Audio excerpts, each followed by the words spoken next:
కాదండి, చట్టం మీరు తెచ్చుకోవాలి, చట్టం మీరు తెచ్చుకోవాలి, పోలీసు వారు చట్టం తెలుసుకోవాలి. పోలీసు వారు చట్టం తెలుసుకోవాలి. నాకు సమాధానం చెప్పండి, నాకు సమాధానం చెప్పండి. 19వ తారీఖున నేను కంప్లైంట్ చేశా. ఆ కంప్లైంట్స్ మీరు ఏం చేశారో చెప్పండి. లీగల్ ఒపీనియన్ కాదు, ఏమి తీసుకున్నా మీరు 14 days లోపల అకార్డింగ్ టు చట్టం BNSS ప్రకారం 14 రోజుల లోపల మీరు అది రిజిస్టర్ చేయాలి, లేక నాకు సమాధానం చెప్పాలి. సమాధానం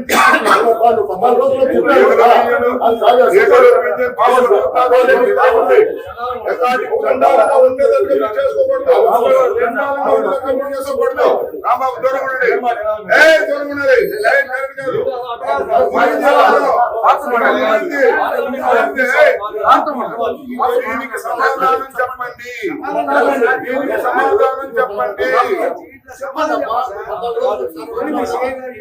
మా ఫిర్యాదులపై చర్య తీసుకోవాలి, మా ఫిర్యాదులపై నేను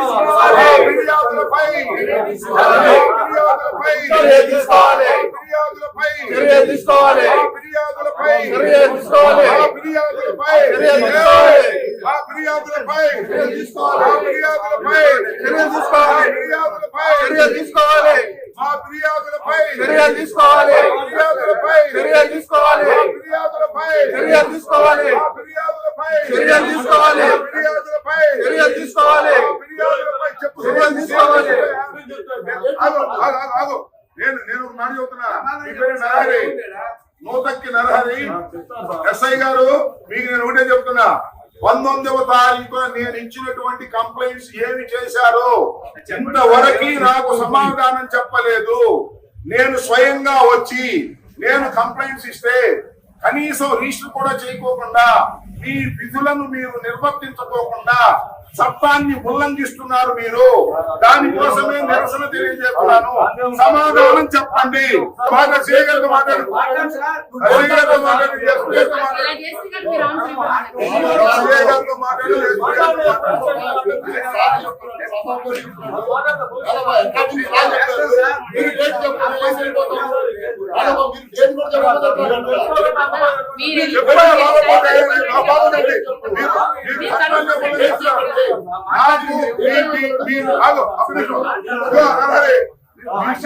నాతో మాట్లాడచ్చు.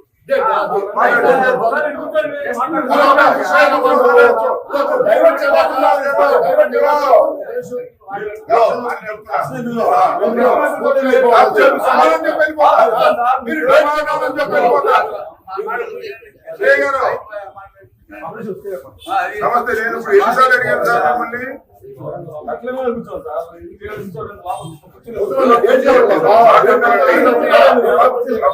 19వ తారీఖున నేను కంప్లైంట్ ఇచ్చాను.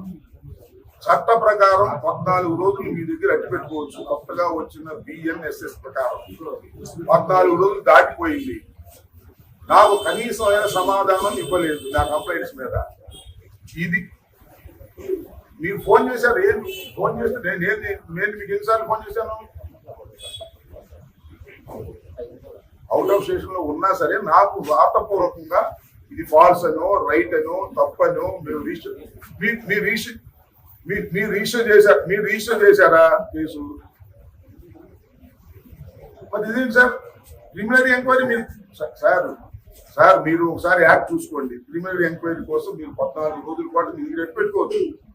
ఆ 14 రోజులు నేను మీతో మాట్లాడలేదు. అవును సార్, మీరు లేకపోతే మీ డ్యూటీ నిర్వహించేవాళ్ళు మరొకరు ఉంటారు కదా సార్. సరే, నాకు ఇప్పుడు మీ పోలీస్ స్టేషన్ ముందు కూర్చున్నాను నేను, నా బోర్డు పెట్టుకుని. మీరు నాకు 2 days అంటే ఎప్పుడు చెప్పండి. ఈ తర్వాత నేను DGP ఆఫీస్, నేను ఒక మాట చదువుతాడు వీరభద్రరావు గారుగా, వీరేంద్ర గారు, నాకు మీరు ఇవాళ ఇవ్వకపోతే SP ఆఫీస్ దగ్గరైనా కూర్చుంటా, DGP ఆఫీస్ దగ్గర కూర్చుంటా, హోంమంత్రి ఆఫీస్ ముందు కూర్చుంటా, ముఖ్యమంత్రి ఆఫీస్ ముందు కూడా కూర్చుంటా. నాకు ధర్మం జరగాలి. నేను ఇచ్చిన కంప్లైంట్స్ కి నాకు ఎప్పుడు టైం చెప్పండి, ఆ రోజు వరకు నేను మాట్లాడను, తర్వాత మళ్ళీ వచ్చి కూర్చుంటా. 2 days అంటే ఇప్పుడు ఇవాళ ఎంత 18, 19, 20వ తారీఖు చెప్పు సార్. రైట్, ఓకే, 20వ తారీఖు. Right, thank you. మాజీ మంత్రిని న్యాయవాదిని గుర్తుపెట్టుకుని వదిలిపెట్టను. ఈ కేసు ఏదో ఒక విధంగా చేయకపోతే, ఈ చట్ట ప్రకారంగా డిస్పోజ్ చేయకపోతే నేను ఒప్పుకోను. లాజికల్ గా ఎండ్ కావాలి.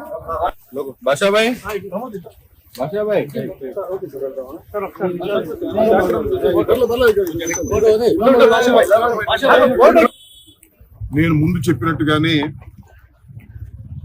పట్టాపురం పోలీస్ స్టేషన్కి వచ్చి నా నిరసనని వ్యక్తం చేశాను. దానికి కారణం ఏంటో మరొకసారి పునరుద్ఘాటిస్తాను. 19వ తారీఖున నేను మా వైఎస్ఆర్ కాంగ్రెస్ పార్టీ నాయకుడైనటువంటి మా అధ్యక్షుడు మాజీ ముఖ్యమంత్రి అయిన జగన్మోహన్ రెడ్డి గారిని అవమానపరిచే విధంగా కొన్ని పోస్టులు పెట్టారని, అదేవిధంగా నా కుటుంబ సభ్యుల్ని నన్ను అవమానపరిచే విధంగా పోస్టులు పెట్టి మమ్మల్ని మానసికంగా ఇబ్బంది పెట్టారనే ఉద్దేశంతో నేను రిటర్న్ గా కంప్లైంట్ ఇవ్వడం జరిగింది. అదేవిధంగా ఫోన్లో కూడా ఫోన్ చేసి నన్ను బెదిరించారు అనేది కూడా నేను వివరంగా వివరించడం జరిగింది. కానీ ఇంతవరకు ఏ విధమైన యాక్షన్ తీసుకోలేదు. చట్టం ఏం చెప్తుందంటే, ఓల్డ్ సిఆర్పిసి ఇచ్చిన ప్రతి దాన్ని కూడా రిజిస్టర్ చేయాలి. యాక్షన్ తీసుకోవటమా తీసుకోకపోవటం అనేది విచారణ చేసి దానిలో వాస్తవాలు ఉంటే యాక్షన్ తీసుకోవాలి. కొత్తగా వచ్చిన సిఆర్పిసి స్థానంలో వచ్చినటువంటి బిఎన్ఎస్ఎస్ కొత్త చట్టం ఇచ్చిన తర్వాత 14 రోజుల వరకు ప్రిలిమినరీ ఎంక్వైరీ కోసం వారు పెట్టుకోవచ్చు. ప్రిలిమినరీ ఎంక్వైరీ తర్వాత కేసు రిజిస్టర్ చేయాలి. ఎవరి మీదైనా సరే కేసు రిజిస్టర్ చేసి వారి మీద యాక్షన్ తీసుకోవాలి. ఇది చట్టం చెబుతున్నటువంటి అంశం. నేను 19వ తారీఖున ఇచ్చానంటే వాళ్ళకి ఎన్ని రోజులు అయింది? 14 రోజులు దాటిపోయింది. They have not taked any action. నేను చెప్పాను మొన్న, ఇదంతా చట్టం ఈ విధంగా చేస్తుంది. పోలీసు వారే చట్టాన్ని ధిక్కరిస్తే సమాజానికి ప్రమాదం. పోలీసు వారు తక్షణమే దీన్ని యాక్షన్ తీసుకోండి, లేకపోతే నేను నిరసన తెలియజేస్తాను, ఇదే అర్థం చూపించి కూడా చెప్తాను. కానీ వాళ్ళు చేయలేదు. వాళ్ళకి ఆదేశాలు లోకేష్ దగ్గర నుంచి రావాల్సిన పరిస్థితి ఏర్పడుతుంది. దురదృష్టం. నేను ఇక్కడ ఇంకొక విషయాన్ని కూడా చెప్తున్నా. మా ప్రేమ్ కుమార్ ఒక చిన్న పోస్ట్ పెట్టాడని తీసుకెళ్లిపోయారు. ఎక్కడికది? వరంగల్ కర్నూలు పోలీస్ స్టేషన్కి తీసుకెళ్లిపోయి జైల్లో పెట్టారు. ఏమని ఇది? మా ఫిర్యాదులు పట్టించుకోరా? ఎక్కడో కర్నూలులో ఇస్తే, ఒక చిన్న ఫిర్యాదు ఇస్తే అర్ధరాత్రి వచ్చి తలుపులు బాగా తీసుకెళ్ళిపోయారు. చట్టం పనిచేస్తుందా లేదా ఈ రాష్ట్రం? కాబట్టి నేనేం చేశాను, ఆయన ఎవరు, మన లోకేష్ గారు సృష్టించినటువంటి రోబో చూశారుగా మీరు, ఆ చీమరాజా ఎంత అగ్లీగా మాట్లాడతారో. దాని మీద యాక్షన్ తీసుకోమని కంప్లైంట్ ఇచ్చారు. They have not taken any action. So చట్టం తన పని తాను చేసుకోకపోగా చట్టం మమ్మల్ని కక్ష తీర్చుకోవడానికి మాత్రమే లోకేష్ ఉపయోగించుకుంటున్నాడు అనేది నా వాదన. మేమిచ్చినటువంటి ఫిర్యాదుల్ని పట్టించుకోవడం లేదు. వాళ్ళు ఇచ్చినటువంటి ఫిర్యాదుల్ని పట్టించుకోవటమే కాక మమ్మల్ని, మా కార్యకర్తల్ని రోజుల తరబడి, నెలల తరబడి జైల్లో నిర్బంధించి మమ్మల్ని భయపెట్టాలని ప్రయత్నం చేస్తున్నారు. ఇది నేను ఒక చట్ట ప్రకారంగా లా అబైడింగ్ సిటిజన్ లాగా నేను కంప్లైంట్ ఇచ్చాను. నేనే స్వయంగా వచ్చి ఇచ్చానండి. I'm N ex minister. అంతేకాదు, నేను న్యాయవాదిగా కూడా పనిచేశాను. లా తెలుసు నాకు. నేనే స్వయంగా వచ్చి కంప్లైంట్ ఇస్తే they have not taken care. అందువల్ల మీరు చట్ట ప్రకారం నడుచుకోవాల్సిన బాధ్యత మీకుందని నిరసన తెలియజేయడానికి వచ్చాను. ఇవాళ చెప్తున్నా, నాకు ఆ కన్సర్న్ SHO CI నాకు చెప్పారు, వితిన్ 2 days ఆ కేసులు రిజిస్టర్ చేస్తామని చెప్పారు. రిజిస్టర్ కాకపోతే మళ్ళీ ఇక్కడైనా చేస్తా, SP ఆఫీస్ ముందైనా ధర్నా చేస్తా, నిరసన తెలియజేస్తా. ధర్నా కూడా కాదు, నిరసన. నలుగురైతే వచ్చాం, ఎక్కువ మంది రాలే, మేము జనాన్ని పోగేసుకు రాదలుచుకోవాలా. తర్వాత DGP ఆఫీస్కైనా వెళ్ళి నిరసన తెలియజేస్తా, హోం మంత్రి దగ్గరికైనా వెళ్ళి నిరసన తెలియజేస్తా, ముఖ్యమంత్రి దగ్గరికైనా నిరసన తెలియజేస్తా. నిరసన తెలియజేసే హక్కు ఈ ప్రజాస్వామ్యంలో అందరికీ ఉంది, నాకు కూడా ఉంది. నేను చట్టబద్ధంగానే వ్యవహరిస్తున్నాననే విషయాన్ని కూడా గుర్తుపెట్టుకోండి. పోలీసులు పక్షపాత ధోరణితో ఏ విధంగా లోకేష్ చెప్తే ఆ విధంగా మా కార్యకర్తలను హెరాస్ చేస్తున్నారు. మేము ఇచ్చినటువంటి కంప్లైంట్స్ మీద పట్టించుకోవడం లేదు. ఈ రోజు కూడా మీరు యూట్యూబ్ ఓపెన్ చేసి చూడండి, జగన్మోహన్ రెడ్డి గారిని ఎంత భయంకరంగా తిట్టిస్తున్నారో లోకేష్ గారు, మమ్మల్ని ఎంత భయంకరంగా తిట్టిస్తున్నారో మీరు చూడండి. వాటి మీద యాక్షన్ తీసుకోకుండా మేము ఎప్పుడో మా వాళ్ళు పెట్టారని వీళ్ళ మీద యాక్షన్ తీసుకుంటున్నారు ఒక చట్టబద్ధంగా వ్యవహరించేటువంటి విషయంలో. అని నాకు అర్థం కాల. ప్రేమ్ కుమార్ని ఎక్స్ట్రాషన్ కేసు పెట్టారండి. ఎక్స్ట్రాషన్ దోపిడీ. ఒక వీడియో చేసి టోల్ గేట్ కట్టాలి అని అంటున్నారు కొత్తగా వచ్చే రోడ్లకు కూడా అని ఒక వ్యంగ్యంగా పెడితే ఎక్స్ట్రాషన్ పెట్టారు. దోపిడీ, రోడ్డు దారి దోపిడీ కోసం ప్రేమ్ కుమార్ చేశాడని అంత అన్యాయమైన కేసు పెట్టి ఇవాళ మరి జైల్లో పెట్టి హింసించేటటువంటి కార్యక్రమం చేస్తున్నారు. నేను మనవి చేస్తున్నా, చట్ట ప్రకారం పోలీసు వ్యవస్థ కానీ మరొక వ్యవస్థ కానీ వ్యవహరించకపోతే బజారుకు వచ్చి నిరసన తెలియజేస్తాం. అవసరమైతే న్యాయస్థానాలకు వెళ్ళి న్యాయాన్ని సాధిస్తాం. వదిలిపెట్టే ప్రశ్న లేదు.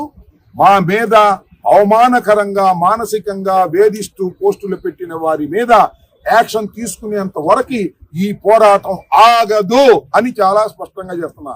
బయట ప్రజాస్వామ్యయుతంగా నిరసన పోరాటం చేస్తాం, న్యాయస్థానాలకు కూడా వెళ్ళి న్యాయస్థాన పోరాటం చేస్తాం. తప్పు చేసిన వారు ఎవరైనా పోలీస్ డిపార్ట్మెంట్ లో లోకేష్ కూడా కాపాడలేడు. చట్ట ప్రకారం మీరు వెళ్ళమని వాళ్ళందరికీ విజ్ఞప్తి చేస్తున్నారు. ప్రభుత్వాలు మారుతుంటాయి, వస్తుంటాయి, కానీ చట్టం మాత్రం ఒకటే ఉంటుంది. ఇచ్చిన వెంటనే కేసు రిజిస్టర్ చేయకపోతే అది స్టేషన్ హౌస్ ఆఫీసర్ బాధ్యత అవుతుంది. దీన్ని పోలీసు అధికారులు గుర్తించుకోండి. ఎవరో పైనుంచి చెప్పారని మీరు దాన్ని తాత్సారం చేస్తే ఇరుక్కునేది పైనుంచి చెప్పిన వాళ్ళు కాదు, మీరు ఇరుక్కుంటారు. ఇది నేను చెప్పదలుచుకున్నాను. మళ్ళా ఎప్పుడైనా ఈ నిరసన తెలియజేస్తాను. చట్ట ప్రకారంగా వాళ్ళు చేసినప్పుడు మాట్లాడు.